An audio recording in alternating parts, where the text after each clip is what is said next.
तीन देव है संसार में, ब्रह्मा विष्णु महेश। ब्रह्मा का काम संसार को बनाना है, विष्णु का काम संसार के पेट को भरना है, संसार को चलाना है, और शिव का काम क्या है? बोले संसार का उद्धार करना है। तो विष्णु के अवतार कौन है? भरत भैया हैं। इसलिए विष्णु का काम क्या है? बोले विश्व का भरण पोषण करना है। तो विश्व भरण पोषण कर जोई, ताकर नाम भरत असोई। इसलिए जिसका नाम लेने से जगत के क्षुधा की शांति हो जाए और विश्व का त्याग, हर चरित्र को निभा ले और त्याग की जिसमें भावना, अभिभावक बन करके जो एक सामंजस्य बिठा करके और समझदारी से चले, वो भरत होता है महाराज। दूसरे अर्थ में कहें तो जिसकी चित्तवृत्ति सदैव ईश्वर में रत हो वही भरत है। इसलिए इसकी चित्तवृत्ति हमेशा राम में फंसी रहेगी। इसलिए आपके द्वितीय पुत्र का नाम हम भरत लाल रखते हैं। अब बारी आई किसकी? वैसे देखा जाए क्रमानुसार तो लक्ष्मण का नामकरण होना चाहिए, पर चूंकि लक्ष्मण थोड़े उग्र स्वभाव के हैं, झगड़ा बहुत करते हैं भैया, तो बोले महाराज अगर शत्रुघ्न और भरत को एक साथ रख दिया जाए तो शत्रुघ्न को और लक्ष्मण को एक साथ रख दिया जाए तो लक्ष्मण लात मार मार करके शत्रुघ्न को नीचे पटक देंगे महाराज, इतने तेज हैं लखनलाल जी। इसलिए कैकेयी माता कहती है कि देख ऐसे अवसर पर बालक लड़ेंगे झगड़ेंगे तो अच्छा नहीं होगा, तो सुमित्रा तुझसे दोनों बच्चे नहीं संभलेंगे, इसलिए ऐसा कर, शत्रुघ्न थोड़ा सा तेज है, ज्यादा तेज नहीं है, सरल है, सहज है, तो भरत के साथ शत्रुघ्न को दे दे और लक्ष्मण को तू अकेले संभाल, क्योंकि ये अकेले ही संभले, इसको दोनों को एक साथ नहीं संभाला जा सकता। कहते हैं इसलिए वशिष्ठ जी जब क्रमानुसार आए तो उन्होंने सोचा कि चलो लक्ष्मण का नाम बाद में रख देंगे, पहले नाम रख देते हैं, लाइन में आए हैं तो शत्रुघ्न लाल का। शत्रुघ्न सबसे छोटे हैं पर ना आए थे लाइन में, अब लाइन में जो आ गया उसी को प्रसाद मिलेगा ना, इसलिए लाइन में आए थे भरत का नाम रखने। तो नामकरण किसका कर दिया? बोले शत्रुघ्न लाल का। कि जाके सुमिरन तेरी पुनासा, नाम शत्रुघ्न वेद प्रकाशा। कहते हैं जगत में जिसका नाम लेने से शत्रु का दमन हो जाए वो शत्रुघ्न लाल है। शत्रु कौन है? बोले सबसे बड़ा शत्रु है लोभ, हमने पहले भी बताया। नारद जी ने एक बेचारा भीख मांगने वाला व्यक्ति था, उसको पत्र दे दिया। पत्र लिख दिया किसके नाम? बोले कुबेर के नाम। कुबेर से कहिएगा आपका पात्र भर दिया जाएगा। अब वो जीव जो था बड़ा ही बेचारा भिखारी था, भीख मांगा करता था। कुबेर महाराज के पास गया और कहा महाराज नारद जी ने पत्र भेजा है, हमारे पात्र को भर दीजिए। कुबेर जी ने कहा अब नारद जी ने लिखा है तो पत्र तो भरना पड़ेगा, पात्र तो भरना पड़ेगा। कुबेर जी ने अपने पार्षदों से कहा जाइए और जाकर के इनके पात्र को भर दीजिए। कहते हैं कुबेर का पूरा खजाना खाली हो गया लेकिन पात्र नहीं भरा भैया। कुबेर महाराज परेशान हो गए, नारद जी किसको किसको भेज देते हैं, पता नहीं कहाँ कहाँ की समस्या मोल दे देते हैं हमारा। नारद जी को बुलाया जाए। नारद जी को बुलाया गया। नारद जी से कहा कि नारद जी सोच समझ करके भेजा करो, किसी को भी भेज देते हो। ये कौन है महाराज, इतना छोटा पात्र लेकिन भर ही नहीं रहा, भर ही नहीं, पूरा कुबेर का खजाना खाली हो गया लेकिन पात्र नहीं भरता। नारद जी ने कहा अचरज तो हमें भी हो रहा है, आश्चर्य तो हमें भी हो रहा है, एक बार देखने तो दो है क्या महाराज, ये चीज क्या है। नारद जी ने कहा ओ भले मानुष अपना पात्र पलट। तो जैसे ही उस सज्जन ने पात्र पलटा, बोले ये मनुष्य की खोपड़ी थी महाराज जो कभी नहीं भरती है, ये कभी नहीं भर सकती, चाहे इसको जितना भर लीजिए ये खोपड़ी कभी नहीं भर सकती। ये अनंत इच्छाओं का कुआं है, लोभ का कुआं, इसलिए कभी नहीं भरती और ये लोभ कभी खत्म नहीं होते। आज वही लोभ को खत्म करना है तो बोले सबसे शत्रु का दमन करने वाले यदि कोई है तो शत्रुघ्न लाल है। इसलिए जिनके स्मरण करने से शत्रु का नाश होगा और उनका नाम ही मैं शत्रुघ्न लाल रखता हूँ महाराज। अब अंत में किसका नाम रखा? बोले शत्रुघ्न का अर्थ होता है शत्रु को मारने वाला, दुष्टों का दमन करने वाला। अब अंत में नामकरण किसका हो रहा? लक्ष्मण का। लक्ष्मण का अर्थ होता है अच्छी किस्मत वाला या सौभाग्यशाली, इसलिए लक्ष्मण सबसे सौभाग्यशाली पात्र है रामचरितमानस में। जो 14 वर्ष का वियोग सबको मिला लेकिन राम का वियोग सिर्फ एक इकलौते लक्ष्मण को नहीं मिला और इसीलिए ये सबसे सौभाग्यशाली माने गए। कहते हैं लक्ष्मण का नाम रखते हुए वशिष्ठ जी कहते हैं कि लक्षण धाम राम प्रिय सकल जगत आधार, गुरु वशिष्ठ तेरा खा लक्ष्मण नाम उदार। जो राम के परम प्रिय होंगे और लक्षण के तमाम धाम होंगे महाराज, तमाम लक्षण के भंडार होंगे। ऐसे आपके चतुर्थ पुत्र का नाम मैं लक्ष्मण ही रखता हूँ। अब गोस्वामी जी वर्णन करते हैं कि धरे नाम गुरु हृदय विचारी, वेद तनप तब सुत चारी। धरे नाम गुरु हृदय विचारी, वेद तनप तब सुत चारी। एक बार जननी अनवाई, एक बार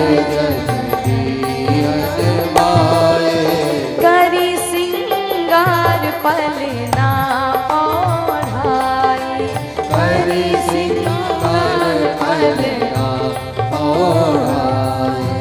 निज कुल इष्ट देव भगवाना, निज कुल इष्ट देव भगवाना, पूजा हेतु कीन स्नाना, पूजा हेतु कीन स्नाना।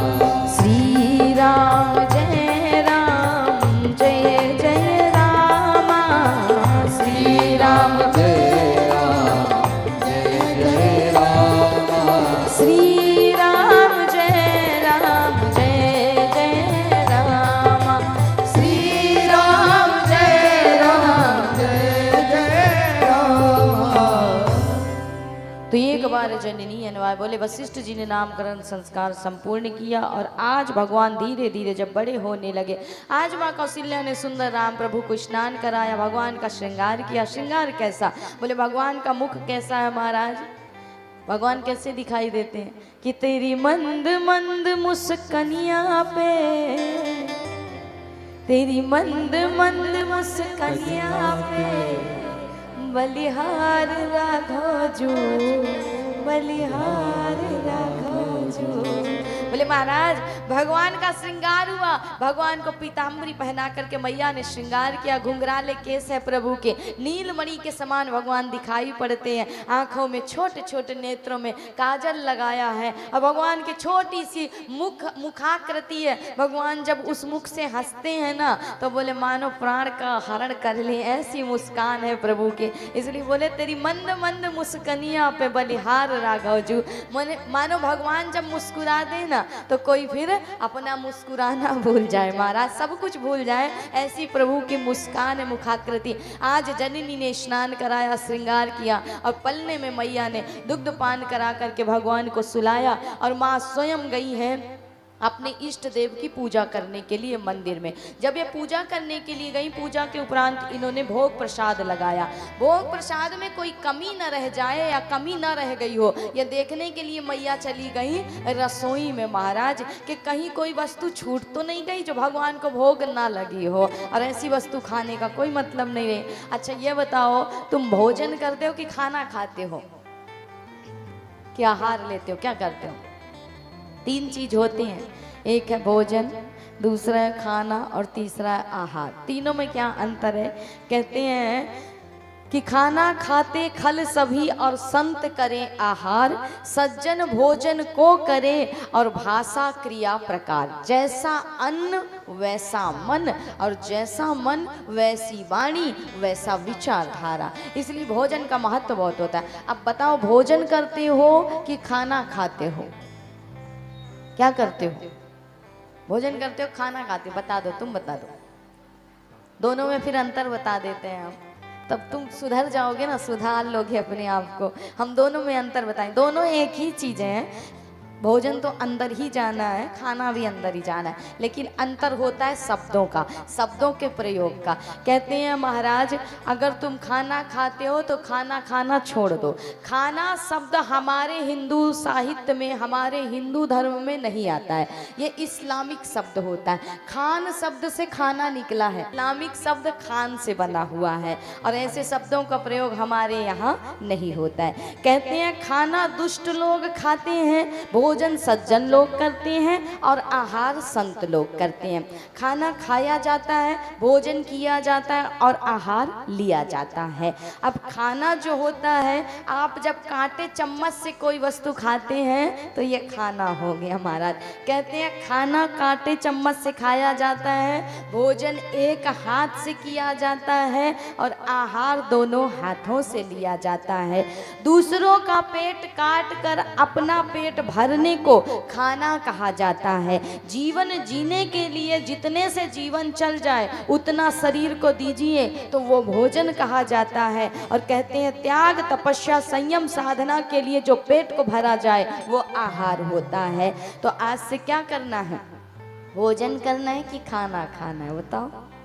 भोजन करना है ना, तो हाथों से बैठ करके सुंदर थाल में ले करके बहुत सी आधुनिक जीवन को अपनाइए मत, थोड़ा त्यागिए। अब रोज रोज डाइनिंग में बैठ करके कांटे चम्मच से खाओगे तो घुटने में दर्द नहीं होगा तो क्या होगा महाराज? कम से कम भूमि में बैठ करके शांति से थाल में लेकर के पत्तल में लेकर के और हाथ से खाइए ना, बड़ा आनंद आता है। अब कुर्सी टेबल में रोज बैठ बैठ के कौन भोजन करता है? बोले घर में ये सब काम नहीं करना चाहिए। हाँ, जहाँ व्यवस्था नहीं है, अव्यवस्था है, वहाँ पे मजबूरी है और मजबूरी में कभी कभी काम करना पड़ जाता है। इसलिए खाना नहीं खाना, क्या करना है? भोजन करना है। आज से क्या करोगे? जोर से बोलो, क्या करोगे? भोजन करोगे तो भजन में मन लगेगा और खाना खाओगे तो राम से बेगाना हो जाओगे। इसलिए खाना नहीं खाना है, भोजन करना है। जितना अच्छा भोजन उतना सुंदर भजन निकलेगा अंदर से। और खाना खाओगे तो महाराज बेगाना हो जाओगे, फिर राम नहीं समझ में आएंगे।